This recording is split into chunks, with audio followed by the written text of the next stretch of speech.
هر یک خلق و ملت برای افشای تاریخ و تمدن ملت و دولت خود دارای آثارخانه است. آثارخانه مؤسسه علمی و معرفتی است که کار گردآوری، آموزش، نگهداری و تشویق و ترغیب یادگاری‌های تاریخی و آثار مدنیت مادی و معنوی را به راه می‌ماند.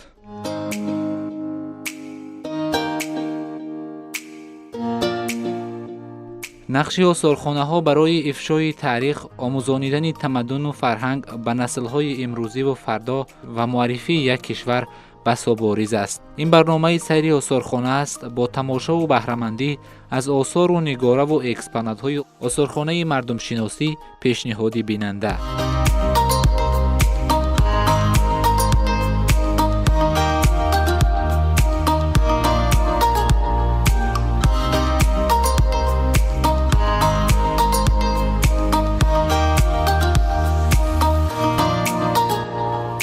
آثارخانه مردم شناسی به نام میخائیل استپانویچ اندریف اینستیتوت تاریخ اکادمی علم‌های جمهوری تاجیکستان از 4 اپریل سال 1979 با قرار حکومت جمهوری تاجیکستان و اکادمی علم‌ها قرارش تصدیق می شود و ماه سپتامبر سال 1981 در بازه شعبه اتنوگرافی اکادمی علم‌ها به کار فعالیت شروع می کند.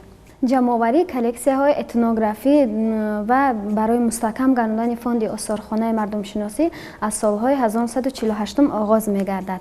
در برابر جمع‌آوری نمودن کلکسی‌ها اولین شده در جمهوری تاجیکستان میخائیل استپانویچ اندریف، آنتانا کنستانتینونا پیسارچیک، نیکولای نیکولایویچ یشوف در آموزش اتنوگرافی ساحه مردم شناسی خلق تاجیک سهم ارزنده خودشان را می‌گذارند. هر یک اکسپدیسی‌های اتنوگرافی که آنها تشکیل می‌کردند آمده مقاله یا اینکه ادبیات‌ها برای چاپ می‌برآوردند. مثلا در اساس نگاره‌های آثارخانه آلبوم لباس‌های تاجیکان سال 1969 به چاپ برآورده شده است. در یک گوشه نوبتی همون نمونه عکس‌های همون شرق‌شناسان یعنی که اتنوگرافان هم شرق‌شناسان روس و همون مردم شناسان جمهوری ما هستند.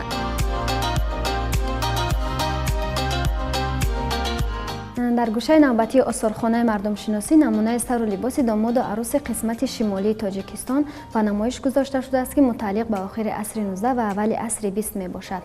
در گذشته روایت آمده است که در هر خاندانی که دختر طفل به دنیا می آید مادر از آوان طفلی تا به شوهر برآوردن دخترش به جمع‌آوری نمودن میراث عروسی دختر مشغول می شود. از آن جمله داخل می شود به میراث عروسی سوزنی که در پشت مثال عروس و داماد آویزان شده است. یکی از جهازهای اساسی عروس حسابیده می شود که از جانب خویش و اقربان نزدیک عروس دوزانده می شود و باز پدر و مادر باشد هنگام جمع‌آوری نمودن میراث عروسی مخصوص نزد زرگر می رود و فرمایش می دهد همان نمود قشتیلا، قشتمار، طوق، تومارچه یا اینکه قشتمار برای عروسی دخترش مثال فرمایش میدهد که باید که اندازه یا اینکه حجم و یا وزنشان 11 یا اینکه 11.5 کیلوگرم را تشکیل دهد. نمونه سر و لباس داماد باشد از طرف عروس به داماد هدیه کرده می شود. و 2 عدد مثال صندوقچه هایی که در اینجا گذاشته شده است. یکی آنها از چرم تازه برای گذاشتن جهاز عروسی دختر، قسمتی بالاگینه صندوق میده‌چه‌اش هم باشد یعنی که صندوقچه خرد برای همان سوزن دست روی مالچه هایی که عروس گلدوزی میکند. در گوشه نوبتی سوزنی که میبینیم در روی متای بخمل سبز گلدوزی شده است متعلق به سالهای 1945 از طرف هنرمند حنیفه قسمت شمالی تاجیکستان که در روی آن بیشتر نمونه گلهای صدبرگ رنگه گلدوزی شده است با رسمانهای پختگین. در این گوشه نمونه آرایشات زنانه گرچند در گذشته زنها زیر فرنجی هم میگشتند باز در بعض منطقه های این که معرکه ها بین زنها می نشستند هنگام نشستن فرنجی را از رویشان می گرفتند و باز به آرایشات خودشان مشغول می شدند. نمونه مثال آرایشاتی هستند اینا هم زلف. در گذشته بیشتر مثال مردها نمیموندند که زنهاشان زلف خود را کوتاه کنند بلکه از همین نمود زلف های صنعی استفاده برند. این هم 2 عدد حلقه ها هم به مانند آویزه ها. این هم طوق، این هم گردنبند.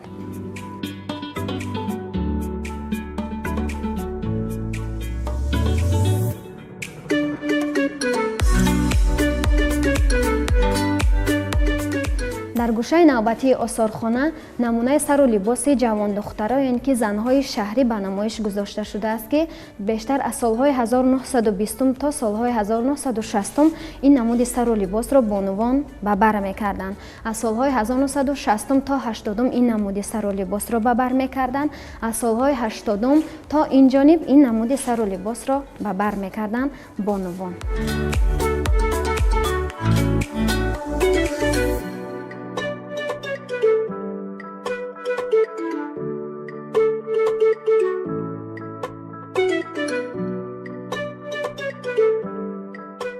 дар гӯшаи навбатӣ намунаи боз ҳамон ороишоти занона яъне ки ҳунари заргарӣ яъне ки дастони моҳири заргари қисмати шимолии Тоҷикистон.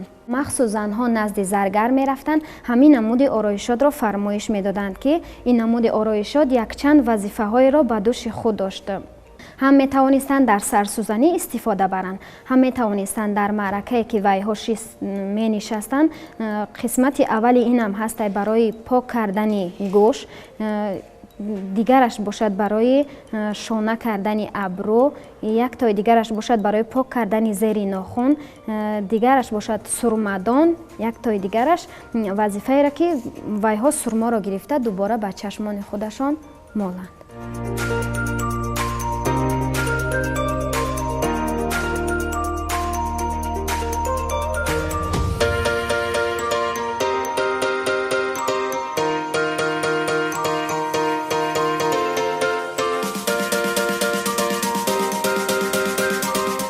дар як гӯшаи навбатии осорхона лаҳзаи хобонидани тифл дар гаҳвора.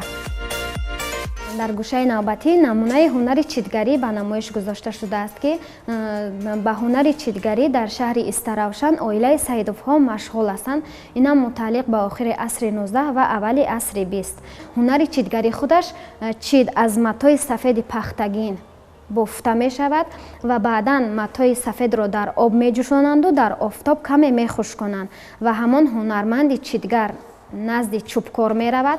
ҳамин намуди қолабҳоро ё ин ки кадом намуди гулҳое ки вай ба худаш хос медонад ё ин ки ягон гуле ки тасвири ягон гиёҳ аст, ягон дарахт аст ё ин ки ба монанди ҳамин косагулҳо фармоиш медиҳад. қолабҳоро аз назди чӯбкор оварда дар хона аз деҳаҳои дурдаст ё ин ки аз кӯҳистонҳо гиёҳҳоеро рафта ҷамъоварӣ мекунад ки рангҳои нафис мебарорад.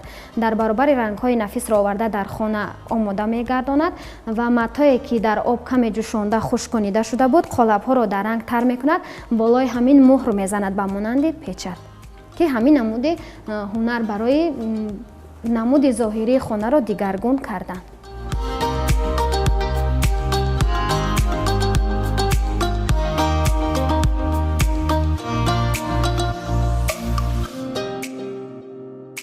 дар ин гӯша намунаи ҳунари чӯбкорӣ ё ин ки кандакории рӯи чӯбӣ. ино ҳам ду адад дарҳои бағдодӣ, ино ҳам сандуқчаҳо, мисол пиреза ё ин ки тоғчаҳо.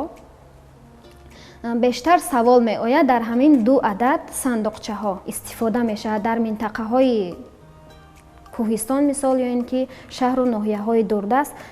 дар ҳамон ҳар як хонадоне ки мисол модар аст ё ин ки ҳамон бибие ки калонсол дар ҳамон хона ҳар савоқоте ки вай аз хонааш ҷамъоварӣ мекунад ё ин ки чормағзи хушк шуда бошад, тут ё ин ки гелос, дигар чизҳо барои меҳмон, ҳаққи меҳмон гуфта дар дохили ҳамин сандуқчаҳо анҷом мекунад барои то ки меҳмон аз шаҳр равад, ҳурмату иззати меҳмонро чӣ қадар қадрашро баланд бардоштан анҷом мекунад барои ҳаққи меҳмон гуфта. дигарашро бошад ҳамон тифлон ё ин ки мардуми ҳамон оила истеъмол мекунад.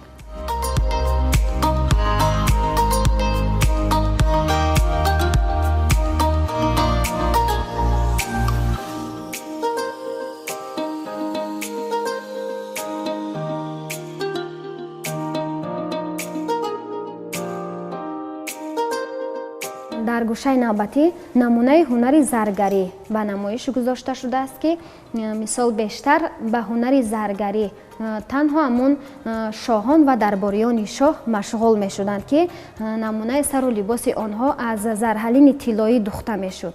баъдтар мардуми мисол маҳал мехоҳанд ки ҳамин намуди сару либосро ба бар кунанд дар тӯи арӯсӣ ҷашну маросимҳошон ва онҳо кӯшиш мекунанд ки аз ресмончаҳои зарҳалин ҳамин намунаи сару либосро гулдӯзӣ кунанд ки зардӯзӣ кунанду ба бар кунанд дар рӯзи тӯи арӯсию домодиашон.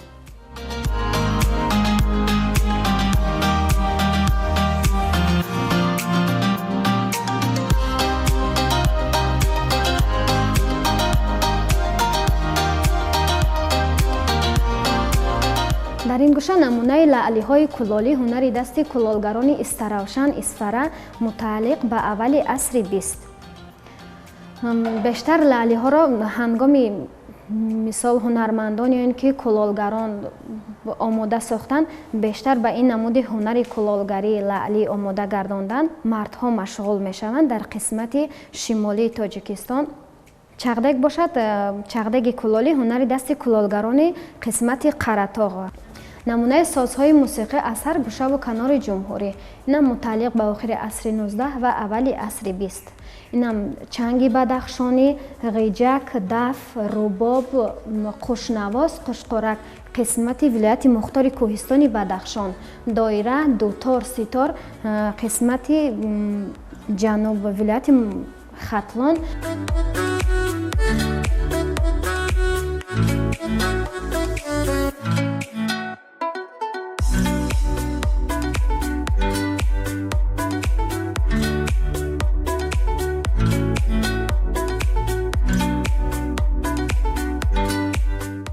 дар ин гӯша асбоби алочабофӣ аз минтақаи Қаратоғ. бештар дар замони гузашта, мисол дар солҳои пеш заводу фабрикаҳо кам буданд ва мардум бештар кӯшиш мекарданд ки аз ҳамин намуди дуконҳо ё ин ки аз ҳамин намуди асбобҳо истифода баранд, матоъҳо ё ин ки шерозаҳо дигар намуди матоъҳоро истеҳсол кунанд. дар минтақаи Қаратоғ бо ин асбоб метавонистанд се намуди матоъро омода гардонанд. якеашам матои алоча аз пахтаи тоза омода мегардонанд барои намунаи сару либоси мардона, ҷома, ҷелак ё ин ки сала, ё ин ки куртаҳои кӯтоҳ. боз бо ҳамин асбоб адрас, атлас, ду адад матои дигараш ки адрас ҳам бошад ним пахт, нимаш аз пахта, ними дигараш аз абрешим, атлас бошад ҳамаш ба пуррагӣ аз абрешим, ки бештар бо инҳо намунаи сару либоси занҳо дузонда мешуданд. чарха барои аз пахта ресмон тайёр кардан. айнам бошад дукони шерозабофӣ. дар гӯшаи навбатӣ намунаи сару либоси зан ё ин ки ҷавондухтари қисмати Қаратоғ ба намоиш гузошта шудааст. дар гузашта расме буд ки ҳангоме ки бонувон куртаи занонаро омода мегардонданд ва ё бештар сари остинашонро бештар мисол пайи ҳам дароз медузонданд. дар ин гӯша намунаи сару либоси мард ва зани Қаратоғ бо рӯйҷо. ина матои гулдӯзии сӯзании рӯйҷо. бештар рӯйҷоро ҳамон домоду арӯс ҳангоме ки тӯи арӯсию домодӣ мешаванд, аввалан ва ё мепартоянд дар рӯи курпаҳояшон ва баъдтар бошад ҳангоми ва ё курпаҳоро болои ҳам таҳ мекунанд ва рӯйҷоро бошад аз рӯи онҳо мепӯшонанд. дар гӯшаи навбатӣ меҳроби ноҳияи айнӣ мутааллиқ ба охири асри 19.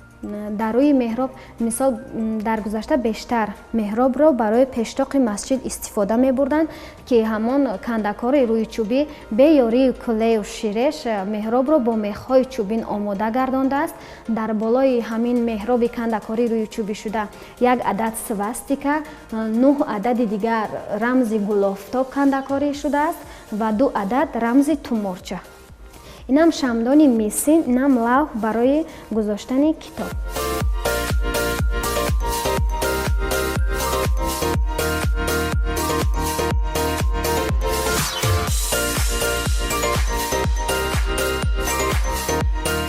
дар ин гӯша намунаи зарфҳои кулолии занона мутааллиқ ба охири асри 19 ва аввали асри 20.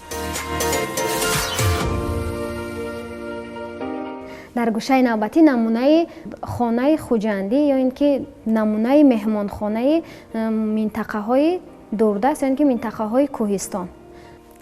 дар гузашта соҳибхона ҳангоми омода намудани меҳмонхона мекӯшид ки тамоми анъанаҳоро ба ҷо орад ва меҳмонхонаро дар ду паҳлӯи меҳмонхона аз ду паҳлӯ ҳамин намуди тоғчаҳои гумбазшакл ҳамон ҳунарманди чӯбкор омода мегардонд ва дар дохили ҳамон тоғчаҳо зарфҳои мисин ё ин ки кулолӣ, аз он ҷумла табақ, коса, кӯза ё ин ки дигар зарфҳоро бо як шакли муайян ҷобаҷо мегузошт. дар қисмати болои хона бошад ҳамин намуди сӯзанӣ ё ин ки ҷойҳои холимондаи хонаро бошад бо сӯзанӣ, шотоғпӯш, ойнахалта, чойхалта пур мекард. дар фарши хона бошад дар фасли зимистон аз ҳамин намуди гилемҳои пашмин ё ин ки ҳамин намуди сандалӣ дар фасли зимистон соҳибхона мегузошт. дар зери ҳамин сандалӣ дар як зарфе ва ё лахчае ки аз алоб аст мегузоштанд. дар чаҳор кунҷи хона бошад курпачаҳои ранга ё ин ки қуроқӣ партофта мешуд барои истироҳати мардум.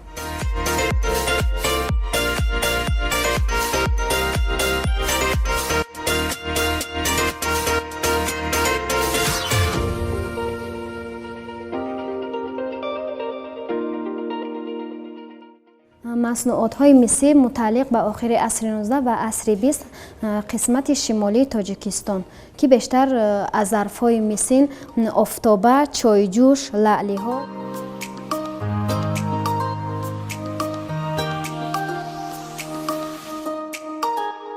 дар ин гӯша намунаи кортҳои истаравшан, бештар истаравшан ки макони ҳунармандон аст, дар он ҷо 80 намунаи ҳунарҳои мардумӣ мавҷуд буд дар гузашта ки дар байни онҳо аслан айни ҳол ҳамин ҳунари кортгарӣ то имрӯз боқӣ мондааст. ин кортҳо ҳам мутааллиқ ба охири асри 19 ва аввали асри 20.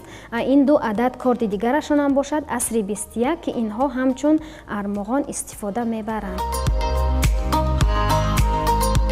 мегузарем ба қисмати дигари осорхона ки ҳар вақт як қисмати ҳамин осорхона ҳамчун толори намоиши муваққатӣ истифода бурда мешавад ки айни ҳол дар ин қисмат намунаи ҳунари заргарӣ ба намоиш гузошта шудааст.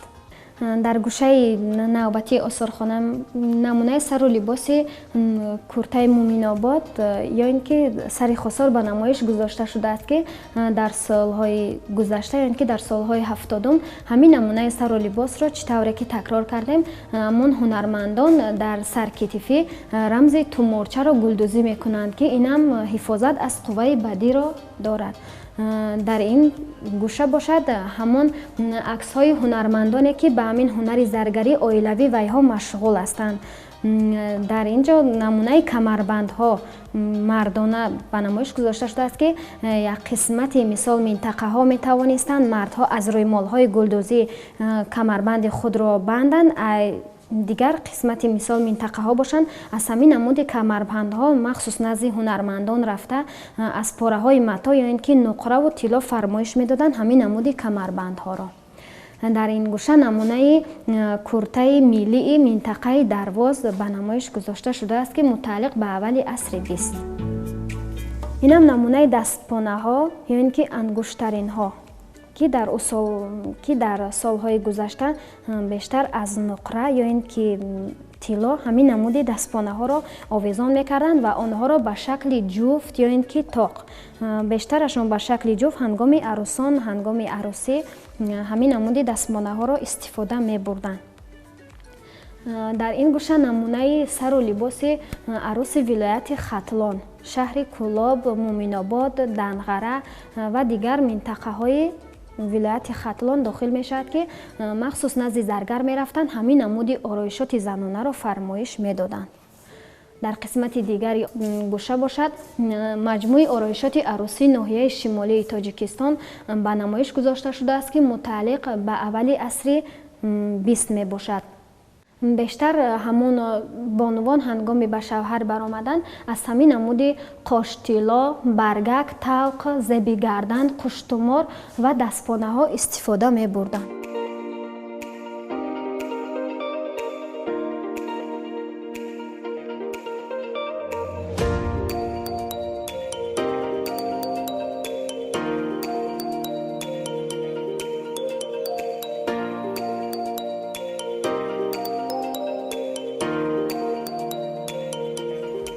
дар ин гӯша намунаи кокулҳо ба намоиш гузошта шудааст ки мутааллиқ ба асри 20 бештар дар қисмати шимолии Тоҷикистон ин намуди кокулҳоро арӯсон ҳангоме ки ва ё арӯс мешаванд ба хонаи домод мераванд ва ба ана ҳамин шакл онҳо мӯйҳои худро ба шакли хурд майдабофӣ мекарданду ва ҳамин намуди кокулҳоро дар мӯйҳояшон овезон мекарданд. Инам расме будааст дар қисмати шимолӣ.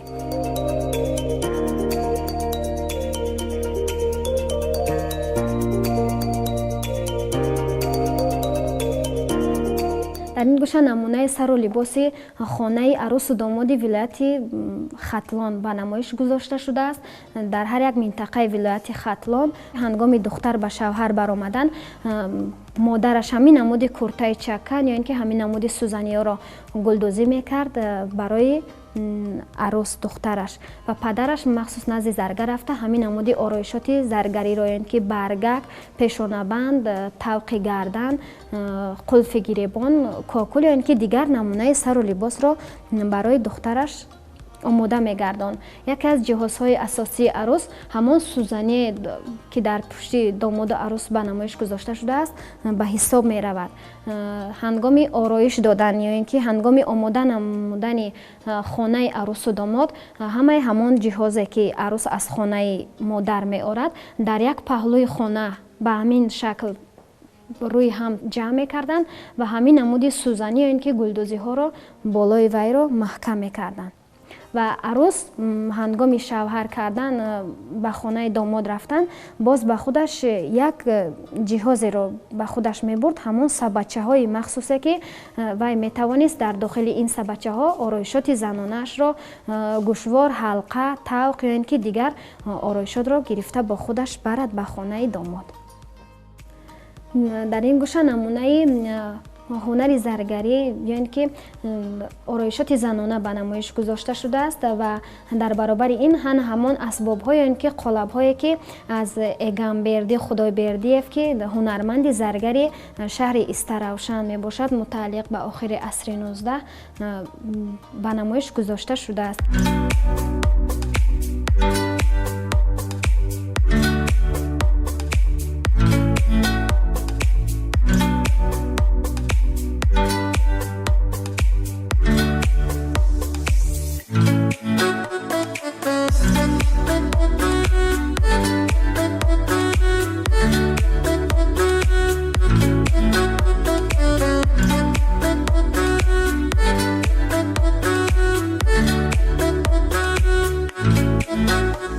мебояд илова намуд ки дар осорхонаи мардумшиносӣ барои ҳар як тамошобини дохиливу хориҷӣ ки вориди он мегардад ҳаёти моддиву маънавии мардуми тоҷик дар тӯли таърих чун оинаи рӯнамо пеши назар намудор мегардад ва аз ин сайр ва аз ин тамошо кас фароғат гирифта донишу дарки худро аз таъриху тамаддуни мардуми бофарҳангу соҳибтаърихи тоҷик ғанӣ мегардонад ва умедвор ҳастем ки шумо низ бинандаи азиз аз сайри осорхонаи мардумшиносӣ маълумоту фароғат ва лаззати маънавӣ гирифтед.